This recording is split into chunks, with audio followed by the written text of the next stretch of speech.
मैंने पहले अटेम्प्ट में मैं उस परीक्षा का प्रीलिम्स ही पास नहीं कर पाया। ऐसे करते करते करते 4 अटेम्प्ट और हुए कि मेरी जिंदगी के 5 साल ऑलरेडी बर्बाद हो चुके हैं। तो बाकी और भी बहुत लोग ये बता रहे थे कि अब पढ़ के क्या करेगा, इसको कुछ अच्छी नौकरी तो मिलने वाली है नहीं। मुझे नहीं पता था कि मुझे आगे क्या करना है, लेकिन मुझे बस इतना पता था कि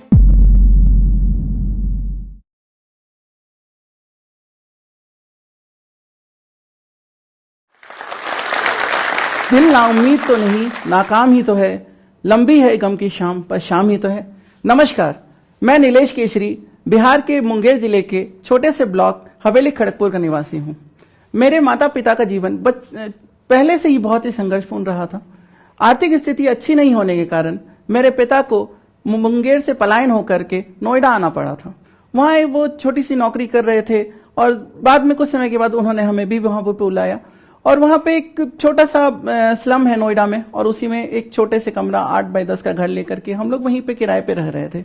धीरे धीरे पिताजी ने कुछ पैसे इकट्ठे करके और उसी स्लम में एक छोटा सा जनरल स्टोर खोला, और उसी जनरल स्टोर के माध्यम से हमारी जिंदगी चल रही थी। मैं अपने माता पिता के साथ उस दुकान में बैठता भी था और साथ ही साथ मेरी पढ़ाई भी चल रही थी।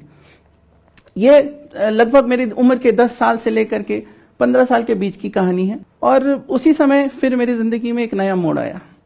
मुझे मेरी रेटिना में GHPC नामक एक जो बीमारी डिटेक्ट हुई।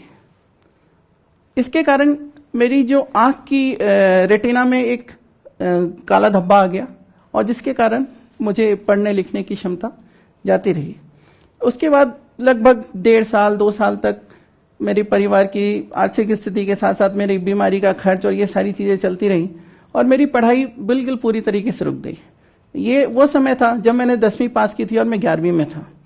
ये एक 5 साल का जो समय था वो मेरे लिए मेरी जिंदगी बिल्कुल बदलने वाला था।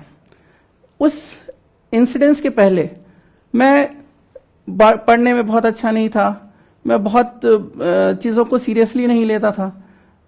मुझे ये इस बात का एहसास नहीं था कि जिंदगी के असली मायने क्या हैं।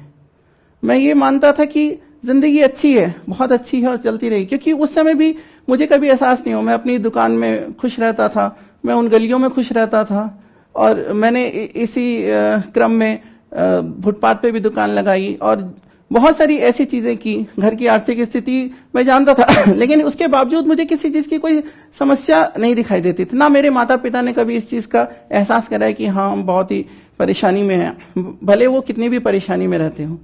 लेकिन इस इंसिडेंस के बाद जब मेरी आंख की रोशनी कम हुई और धीरे धीरे मेरी पढ़ने लिखने की क्षमता खत्म हो गई, तो जो लोगों के मन में जो अपने लिए लोग लाचारी की भावना देखी, मेरे माता पिता के मन में वो एक असहाय की जो फीलिंग थी कि अब मेरा बच्चा क्या करेगा जिंदगी में। कम से कम कुछ तो पढ़ रहा था, क्योंकि मेरे बड़े भैया वो बहुत पढ़ने में बहुत मेहनत थी। इन्हीं परिस्थितियों में रहते हुए उन्होंने 12वीं में लगभग 92.5% मार्क्स लिए और Shri Ram college of commerce जैसे रेपुटेड कॉलेज में एडमिशन हुआ। और वहीं जब मैंने 10th पास किया था तो मेरे 50.8% आए थे, और किसी भी स्कूल में मुझे एडमिशन नहीं मिल रहा था। और जब ये आंख की प्रॉब्लम हुई तो उसके बाद बिल्कुल ही प्राकृतिक था कि किसी भी तरीके से कोई भी स्कूल मुझे एडमिशन देने के लिए तैयार नहीं था कि हम किस तरीके से आपको पढ़ाई कराएंगे। और किसी बड़े स्कूल या बड़े ऑर्गेनाइजेशन तक मेरे घर की या मेरी आसपास की सोसाइटी की कोई पहुंच नहीं थी। हमारे कोई एक्सपोजर नहीं था कि किस तरीके से ये चीजें की जा सकती हैं, किस तरीके से एक बंदा जो देख नहीं सकता है, जो पढ़ नहीं सकता है, वो आगे पढ़ाई कैसे करेगा। और यही जो लाचारी की भावना थी वो मेरे रिश्तेदारों की आंखों में दिखती थी, मेरे माता पिता की जो पीड़ा थी उसमें दिखाई देती थी।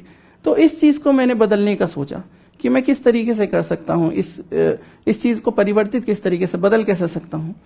तो जब मेरी पढ़ाई छूट गई थी तो उस समय मैंने संगीत सीखना शुरू किया, क्योंकि मेरे जीवन में बहुत ज्यादा एक वैक्यूम सा आ गया था कि सिर्फ दुकान चलाना है और दुकान से घर जाना है। लेकिन उस वैक्यूम को कम करने के लिए मैंने कोशिश की कि मैं कुछ तो करूं इनोवेटिव, जो प्रोडक्टिव हो, आगे मेरी जिंदगी के लिए काम आ सके। तो मैंने संगीत सीखना शुरू किया था। लेकिन संगीत के साथ साथ मुझे ये था कि मुझे अपनी पढ़ाई शुरू करनी ही करनी है। और मैंने कोशिश की कि मैं बहुत सारे NGOs के पास गया कि जो ब्लाइंड लोग होते हैं वो पढ़ते आखिर किस तरीके से पढ़ते हैं, तो मुझे पता चला कि वो ऑडियो बुक्स होती हैं या ब्रेल बुक्स होती हैं जिससे पढ़ाई की जाती है, लेकिन क्योंकि ब्रेल बुक्स की अवेलेबिलिटी बहुत कम थी तो ऑडियो बुक से ही ज्यादातर लोग पढ़ाई करते हैं, और मैंने फिर ऑडियो बुक से अपनी पढ़ाई फिर से शुरू की। साथ ही साथ मैंने ये भी सुना कि जो अब तकनीक इतनी विकसित हो गई है कि हम कंप्यूटर भी आवाज से सुन करके चला सकते हैं और उसमें भी पूरी तरीके से निपुण हो सकते हैं।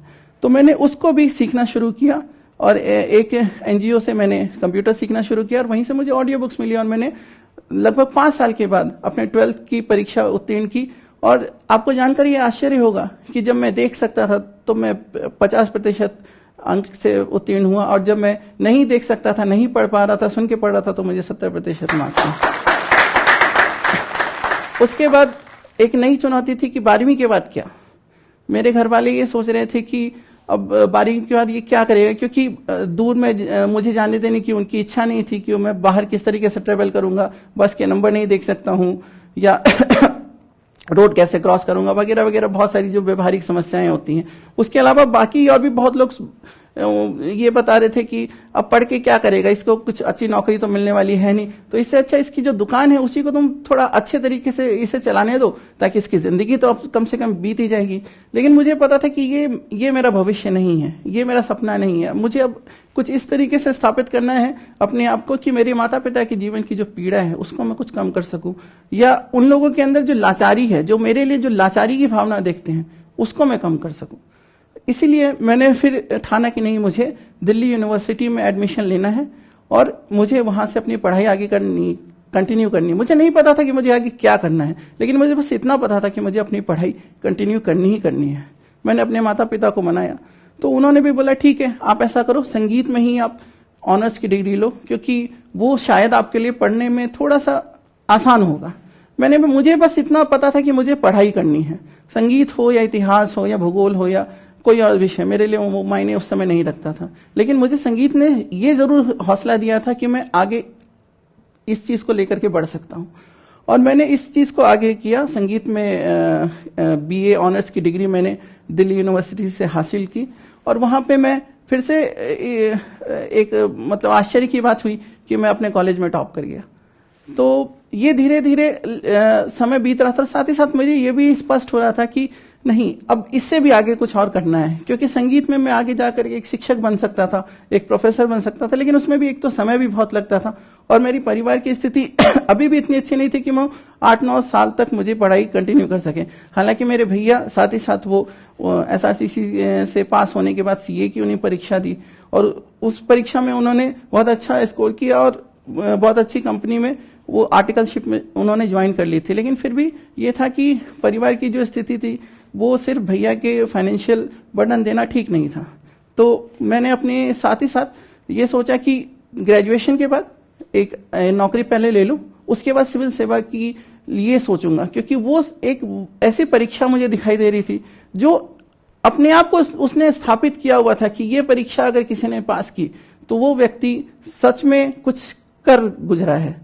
तो मैंने भी यही सोचा कि मुझे भी यही चीज करनी है, मुझे भी सिविल सेवा परीक्षा ही पास करनी है, और मुझे ये कहीं ना कहीं ये सिद्ध करना है कि मैं लाचार नहीं हूं। धीरे धीरे संगीत का मैं स्नातक में पढ़ाई कर रहा था, बीए पढ़ रहा था, लेकिन दिमाग में चल रहा था कि सिर्फ संगीत में कोई टीचर बन के या प्रोफेसर बन के मैं अपनी जिंदगी यहाँ पे भी अपने आप को कंफर्टेबल नहीं देख पा रहा था। और साथ ही साथ मुझे ऐसा भी लग रहा था कि इसमें बहुत लंबा समय लगने वाला है, जितना समय मेरे पास है नहीं, क्योंकि मेरी जिंदगी के 5 साल ऑलरेडी बर्बाद हो चुके हैं। तो मैंने सोचा कि मैं और क्या कर सकता हूँ। एक मुझे याद आया कि मेरी माँ का भी सपना था कि उनका कोई बच्चा सिविल सेवा परीक्षा में पास हो सके।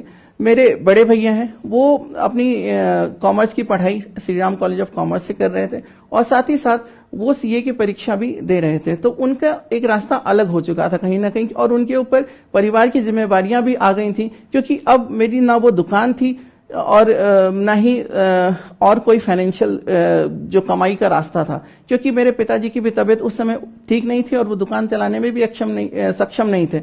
इसी तरीके से हम उस परिस्थिति में हमने ये सोचा कि सिविल सेवा परीक्षा का मैंने सोच तो लिया है, लेकिन अभी इसको अगर आगे कंटिन्यू करना है तो मुझे पहले एक नौकरी भी करनी पड़ेगी। और उसके लिए मैंने फिर बैंक PO की परीक्षा में शामिल हुआ और वहां पे फिर मैं उस परीक्षा में उत्तीर्ण हुआ। धीरे धीरे मुझे अपनी इस मंजिल को, जो सिविल सेवा परीक्षा थी, उसको भी पाना था और मैंने उसके लिए फिर से पढ़ाई शुरू की। मैंने पहले अटेम्प्ट में मैं उस परीक्षा का प्रीलिम्स पास नहीं कर पाया। मुझे लगा कि मुझे अभी और तैयारी की जरूरत है। उसके बाद फिर मैंने एक और अटेम्प्ट दिया। उस अटेम्प्ट में मैं इंटरव्यू तक पहुंचा। फिर ऐसे करते करते करते 4 अटेम्प्ट और हुए, लेकिन ये था कि हर बार मैं इंटरव्यू तक पहुंच रहा था, कुछ नंबरों से नहीं पास कर पा रहा था। लेकिन ये मुझे पता था कि बस कुछ नंबरों की बात है, कुछ मेहनत की बात है और मैं इस चीज को हासिल कर लूंगा। और 5वें अटेम्प्ट में मैंने फाइनली 2017 में सिविल सेवा परीक्षा उत्तीर्ण की और मैं आज एक भारतीय राजस्व सेवा में IRS officer, assistant commissioner income tax के रूप में कार्यरत हूं और प्रशिक्षण प्राप्त कर रहा हूं। मैंने अपनी जिंदगी से एक चीज सीखी है कि मुश्किलें आती रहेंगी, लेकिन आपको कभी उससे हार नहीं माननी है। आपको हमेशा धैर्य के साथ उन मुश्किलों के सामने खड़ा रहना है। हम समस्याओं को देख करके रुक जाते हैं, लेकिन समस्या क्या होती है? समस्या बस एक परिस्थिति होती है जिसमें आपके सामने जो ऑप्शन होता है वो ऑप्शन आपके पसंद का नहीं होता है या आपकी प्रायोरिटीज में कहीं ना कहीं वो बहुत नीचे होता है। लेकिन अगर हम इसी चीज को इस तरीके से देखें कि हमारे सामने जो ऑप्शंस अवेलेबल हैं, हम उनमें से बेस्ट को चुनें और बेस्ट को चुनकर हम आगे निकल जाए, तो वहां पे रुकने का जो हम समय बेकार करेंगे या समस्या के बारे में सोचते रहेंगे कि काश मेरे पास ऐसा होता, काश मेरे पास वैसा होता, तो हमारी जिंदगी वहीं की वहीं रुक जाएगी। तो हमें अल्टीमेटली यही देखना है कि कोई भी समस्या नहीं होती, सिर्फ एक परिस्थिति होती है जिसमें से बेस्ट ऑप्शन को चुन करके हमें उससे आगे निकलना है। और इसी चीज को मैं हर व्यक्ति को कहना चाहूंगा कि कोई भी परेशानी हो, चाहे वो आर्थिक हो, शारीरिक हो, मानसिक हो या किसी भी तरीके की परेशानी हो, किसी में इतना मादा नहीं होता कि वो आपको रोक सके। आपको उससे आगे बढ़ करके हमेशा अव्वल आना है, हमेशा उस चीज को पाना है जो आपका सपना है। और ये चीज मैं अपनी जिंदगी के एक्सपीरियंस से, अपने अनुभव से कह रहा हूं कि कोई भी चीज आपके सामने बहुत छोटी है अगर आप उसको करने की ठान लेते हैं। इस वीडियो के बारे में अपनी राय नीचे कमेंट सेक्शन में हमें बताएं और अपने दोस्तों के साथ ये वीडियो शेयर करना ना भूलें।